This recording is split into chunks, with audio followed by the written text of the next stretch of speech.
प्रथम तीर्थंकर आदिनाथ भगवान के चरणों में कोटि कोटि वंदन। श्रीमद विजय राजेंद्र सूजी महाराज साहिब के चरणों में कोटि कोटि वंदन। श्रीमद विजय रविंद्र सूजी महाराज साहिब के चरणों में कोटि कोटि वंदन। हमारे दिल के हृदय कमल में विराजमान गच्छाधिपति आचार्य श्रीमद विजय ऋषभ चंद्र सूजी महाराज साहिब के चरणों में कोटि कोटि वंदन।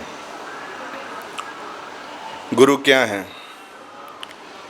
संसार के अंदर जितने भी रिश्ता हैं सब अलग अलग रिश्ते होते हैं। माँ बाप के रिश्ते हैं, काका काकी के रिश्ते हैं, मासा मासी के रिश्ते हैं, दोस्ती के रिश्ते हैं, पति पत्नी के रिश्ते हैं। जितने भी रिश्ते हैं संसार के अंदर वो सभी रिश्ते को जोड़ के एक रिश्ता सबसे अहम होता है, वो रिश्ता है गुरु का।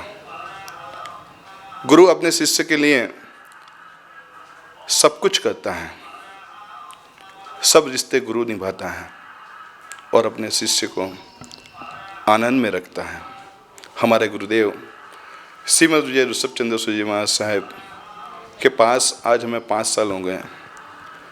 उन्होंने कभी भी हमें ऐसा नहीं लगा कि हमारे इतने सारे रिश्ते छोड़ने के बाद भी यहाँ पे आए हैं तो कोई रिश्ता हमें याद आ रहा है, क्योंकि गुरु ने वही सब रिश्ते हमें एक ही रिश्ते में दे दिए हैं। उनका आशीर्वाद, उनका प्रेम, उनका मातृत्व अनंत है। परमात्मा भी किसी के गुरु थे, परमात्मा भी किसी के गुरु थे, लेकिन मैंने तो कभी परमात्मा को देखा नहीं है।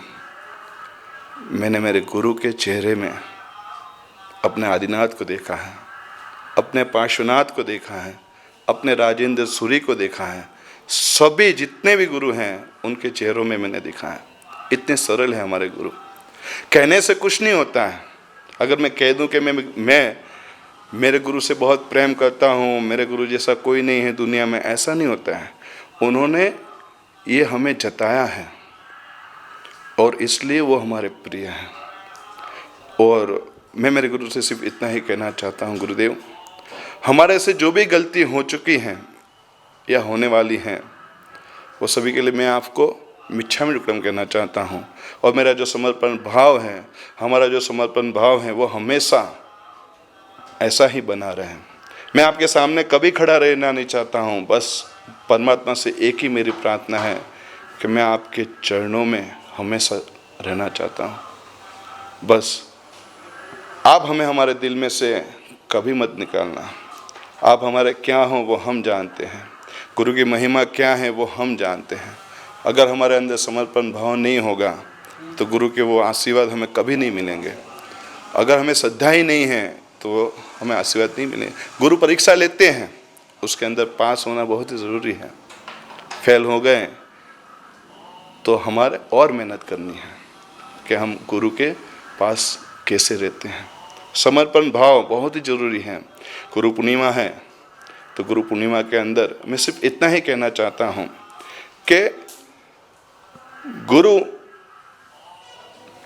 कहे वो हमने करना है, गुरु करे वो नहीं करना है। बस हमारे गुरुदेव ने हमें यही सिखाया है कि मैं जो तुझे कहूँ वो तुझे करना है, मैं करूँ वो तुझे नहीं करना है। बस मैं सभी से इतनी ही प्रार्थना करना चाहता हूँ कि गुरुदेव पे हमें श्रद्धा रखनी है। कोई भी कार्य हमारे नसीब में अगर नहीं लिखा है विधाता ने, फिर भी एक चाबी वो गुरु के पास है, मेरे गुरु के पास है कि वो मेरा सपना, मेरा कार्य वो पूरा होता है। बस सिर्फ श्रद्धा होनी चाहिए। मेरे में श्रद्धा है। बस मैं जब भी सुबह सुबह परमात्मा के दर्शन करता हूँ तो पहले मैं मेरे गुरु के दर्शन करता हूँ। बस मैं सिर्फ आपसे इतना ही कहना चाहता हूँ कि गुरु ही सब कुछ है। जगत के अंदर तारनहार गुरु हैं और मुझे तो तारा है। सब लोग जानते हैं, सब लोग जानते हैं कि मुझे उन्होंने दिशा दिखाई है। और बस मैं गुरु को इतना ही कहना चाहता हूँ कि आप हमें इतना ही प्रेम दीजिएगा और आप हमारे पे इतना ही विश्वास कीजिएगा कि हमारा जो समर्पण भाव है आपके चरणों में रहने का कभी कम ना हो। बस आप हमें इतना आशीर्वाद दीजिएगा। जय गुरुदेव।